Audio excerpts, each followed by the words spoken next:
Mince. C'est fait, a priori, OK, c'est fait. Oui, c'est bon. merci. D'accord.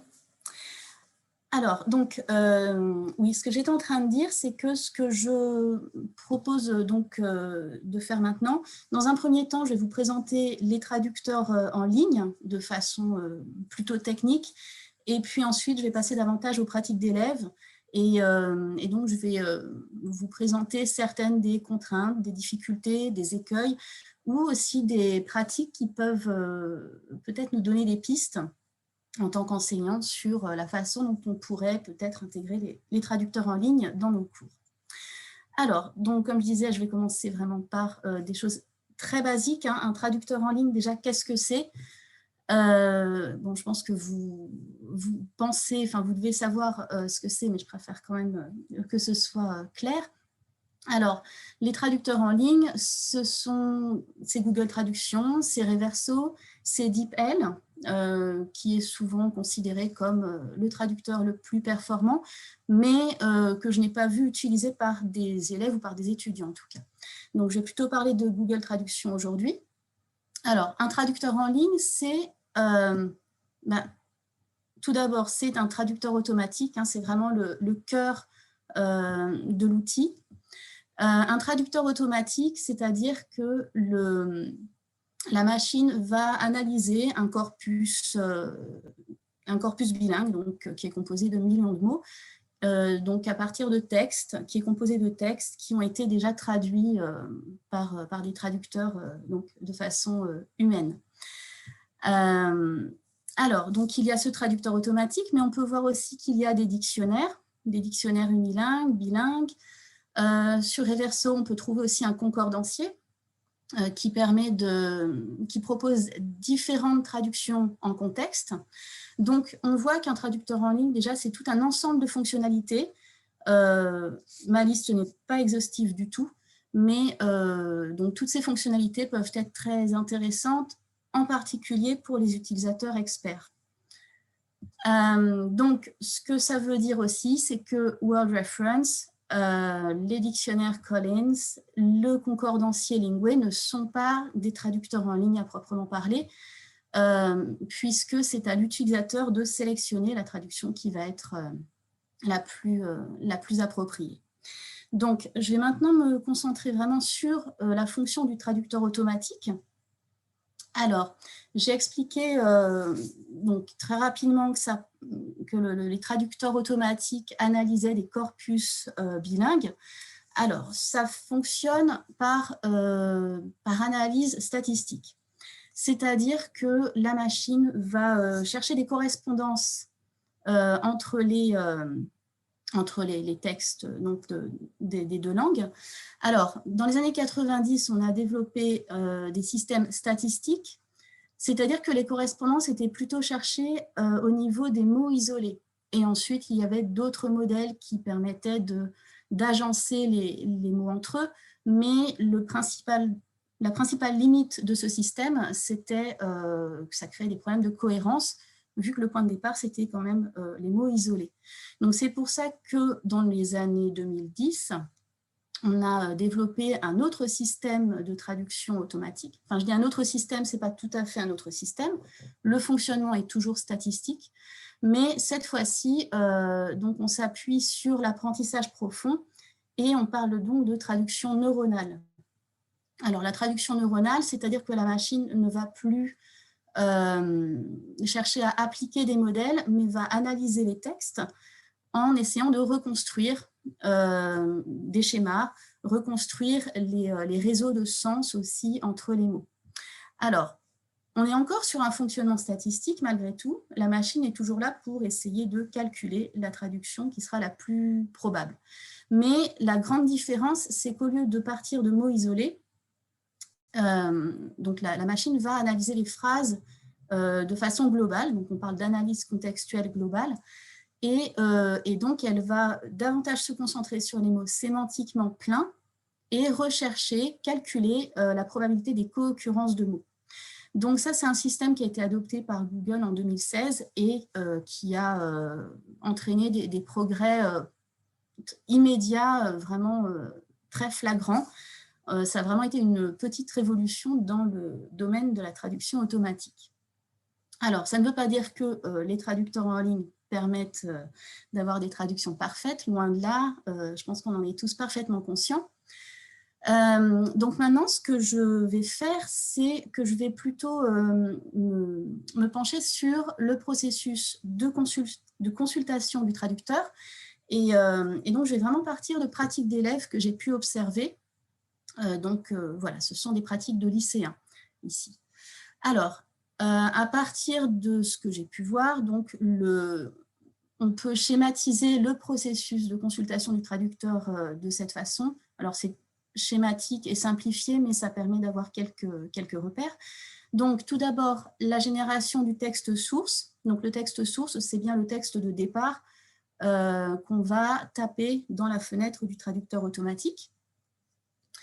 Le traducteur va proposer une traduction que je vais appeler maintenant le texte cible, et donc l'utilisateur va devoir évaluer ce texte cible.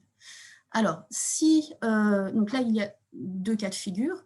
Soit le texte cible ne convient pas, et donc l'utilisateur va modifier le texte source, ou alors, autre possibilité, l'utilisateur peut apporter éventuellement des modifications au texte cible, autrement dit au texte qui a été, au texte proposé par le traducteur, pour ensuite l'intégrer au texte qu'il est en train d'écrire, qu'il est en train de produire. Donc, je vais m'arrêter sur 3 activités, donc, pour voir quelles sont les contraintes, les difficultés ou voilà, les points qui peuvent être intéressants. Et donc, je vais commencer par la génération du texte source. Alors, donc à propos du texte source, déjà, ce qui est presque essentiel, je dirais, c'est de contextualiser la recherche. Donc, comme j'ai dit, les traducteurs vont analyser des corpus et vont prendre en compte ce contexte. Ils vont vraiment calculer la probabilité des co-occurrences de mots. Et donc, c'est essentiel de donner du contexte, de nourrir le traducteur pour avoir le plus de chances possible d'obtenir la traduction correcte. Donc ça, c'est le premier point. Ça veut dire que le traducteur n'est pas l'équivalent du dictionnaire et que si on cherche des mots isolés, on a davantage de risques de ne pas avoir la traduction que l'on recherche. Par exemple, ici, on peut voir qu'un élève qui cherchait à traduire le mot sort a obtenu un nom, mais donc il a modifié le texte source, il a rajouté un pronom, et donc on se rend compte ici qu'il ne cherchait pas un nom, mais un verbe. Alors, un autre point important sur le texte source, c'est le corpus, c'est-à-dire que les textes sont majoritairement issus d'instances plurilingues. Alors, ça peut être l'ONU, ça peut être il y a eu beaucoup de textes aussi canadiens, issus des institutions canadiennes, l'Union européenne aussi. Donc, ça a une influence sur la qualité, sur le registre de langue qui va être reconnu par le traducteur. Donc, ça veut dire qu'on aura davantage de chances d'avoir une traduction qui sera correcte ou au moins acceptable si l'on privilégie une langue écrite, une langue standard, donc c'est-à-dire que tout ce qui relève de l'oral, des idiomatismes aussi, le registre familier vont poser des problèmes aux traducteurs. Et puis donc, il y a aussi la question de la correction linguistique. C'est-à-dire que dans certains cas de figure, le traducteur, encore une fois, s'est nettement amélioré depuis quelques années. Et on peut voir que s'il y a des erreurs orthographiques, il est capable de les reconnaître et de proposer des corrections. Mais ça, c'est dans une certaine limite, puisqu'on peut voir avec cet exemple, donc il s'est blessé avec les bouts de verre, étant donné que le mot « verre » est un mot ici qui existe avec cette orthographe, donc le traducteur ne parvient pas à reconnaître le mot « verre » qui était initial, donc VE2RE. Donc là, on voit vraiment que les problèmes de polysémie, d'homonymie peuvent gêner le traducteur automatique. Alors, je vais passer maintenant donc à un deuxième type d'activité qui sera l'évaluation du texte cible, qui est une activité délicate, puisqu'elle demande à l'utilisateur d'utiliser ses connaissances. Or, un certain nombre d'élèves, d'étudiants qui vont utiliser le traducteur en ligne estiment qu'ils qu'ils ont des difficultés en anglais. Donc, voilà, quelles connaissances vont-ils pouvoir utiliser pour évaluer le texte cible? Autre possibilité, ils peuvent aussi consulter d'autres ressources, donc par exemple Word Reference ou Lingua, mais dans ce cas-là, il me semble que c'est important aussi de prendre en compte la charge cognitive que ça va ajouter au processus. Et alors, une troisième forme d'évaluation que j'ai observée, c'est d'utiliser le même outil, donc le traducteur en ligne, pour inverser les langues. Alors, c'est quelque chose que j'ai vu relativement fréquemment quand même, c'est-à-dire que, donc on en revient à ces griffes acérées, donc l'activité portait sur une BD de Garfield, et donc là, on voit que l'élève, voilà, il y a un problème d'orthographe, l'élève a conscience que le mot ne va pas, donc il va modifier le texte source. Donc, il va remplacer acéré par tranchante et il va obtenir une traduction sharp claw qu'il va vérifier donc en cliquant sur les deux flèches du milieu. Et on voit que le traducteur traduit sharp claw par griffe acérée. Donc là, l'inversion est efficace et ça lui permet de vérifier que la traduction correspond à ce qu'il recherchait. Mais l'inversion des langues peut aussi poser des problèmes, ça peut aussi entraîner des confusions. Par exemple, ici, un autre élève donc, qui cherchait à traduire ses poils, donc obtient his hairs. Inversion, cette fois-ci, his hairs est traduit par ses cheveux. Donc, ce qui ne semble pas... Alors, est-ce que c'est que ça ne convient pas? Est-ce que ça perturbe l'utilisateur? Toujours est-il qu'il va modifier le texte source. Cette fois-ci, il va chercher à traduire son pelage. Il obtient his coat. Nouvelle inversion, his coat est traduit par son manteau, donc ça ne correspond pas à ce qu'il recherchait.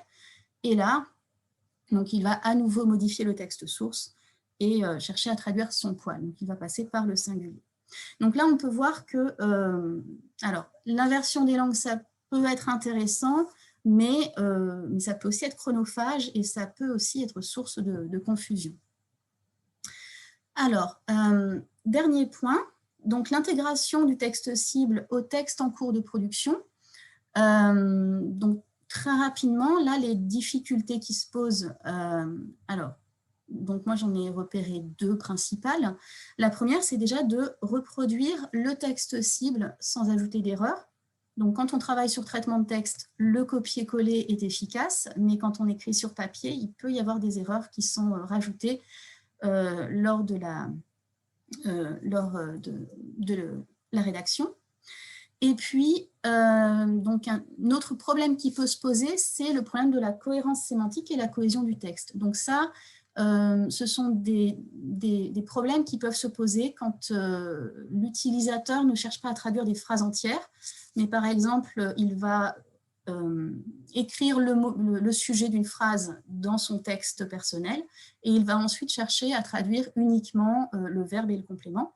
Donc, ça peut entraîner des problèmes de conjugaison, des problèmes au niveau des pronoms. Il peut y avoir aussi un problème de cohésion par rapport aux adjectifs possessifs, entre autres.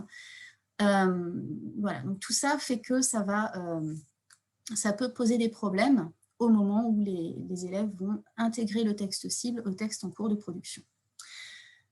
Voilà, donc tout ça vous donne l'impression finalement que le traducteur en ligne, pour être efficace, il faudrait taper un paragraphe entier, le copier-coller dans le traitement de texte, pour le post-éditer ensuite, mais on se rend bien compte que ça pose des questions didactiques évidentes. Alors, donc, à partir de toutes ces observations et de ce que j'ai pu vraiment voir des pratiques des élèves, Donc, j'ai quand même pu dégager certaines pistes de réflexion didactique. Alors, voilà, c'est des choses à creuser encore et je serais très heureuse d'avoir aussi vos points de vue et puis vos remarques à ce sujet. Donc, la première, c'est la question de la charge cognitive. C'est-à-dire qu'en observant les élèves écrire, on se rend compte à quel point ça peut représenter une charge cognitive lourde. Et peut-être que le recours au traducteur en ligne pourrait permettre de se concentrer sur certains aspects du processus. Donc là, je parle du processus de rédaction. Autrement dit, dans une tâche de production écrite, peut-être qu'on pourrait distinguer ce sur quoi on veut que les élèves portent leur attention et donc les dégager une certaine charge cognitive par le biais du traducteur en ligne. Alors, des pratiques que j'ai trouvées intéressantes aussi, ce sont des pratiques de vérification, donc vérification lexicale et même vérification de la cohérence du texte produit, c'est-à-dire que les élèves vont rentrer un texte source en anglais cette fois-ci. Alors, par exemple, dans ce cas de figure, « He's looking at himself in the glass », donc l'élève avait commencé à écrire la phrase dans son texte, et il a voulu voir si the glass pouvait aller pour dire miroir. Donc, il a cherché dans le traducteur. Et quand il a eu cette traduction, il a cherché comment dire miroir donc du français vers l'anglais et a pu modifier le texte qu'il avait produit. D'autres élèves ont aussi copié l'intégralité du texte en anglais qu'ils avaient écrit. Ils l'ont traduit en français et ils ont pu vérifier la cohérence du texte produit en français. Et donc, un dernier point aussi concernerait l'enrichissement lexical, puisque en comparant ce que les élèves ont pu faire sans le traducteur en ligne et avec le traducteur en ligne, on peut se rendre compte qu'il y a un enrichissement lexical qui est vraiment important. Alors, tous les mots ne sont pas pertinents, mais il me semble que ça pourrait justement faire l'objet d'un travail lexical, justement. Voilà, donc ce sont quelques pistes de réflexion qui sont en développement. Et voilà, donc maintenant je vais arrêter et je vous laisse la parole. N'hésitez pas à me poser des questions s'il y a des choses qui ne sont pas claires ou qui étaient incomplètes. Merci beaucoup Aurélie, c'est super. Du coup, je pense que Marie-Claire, tu peux arrêter l'enregistrement. Et puis, je serais tentée de dire qu'on peut prendre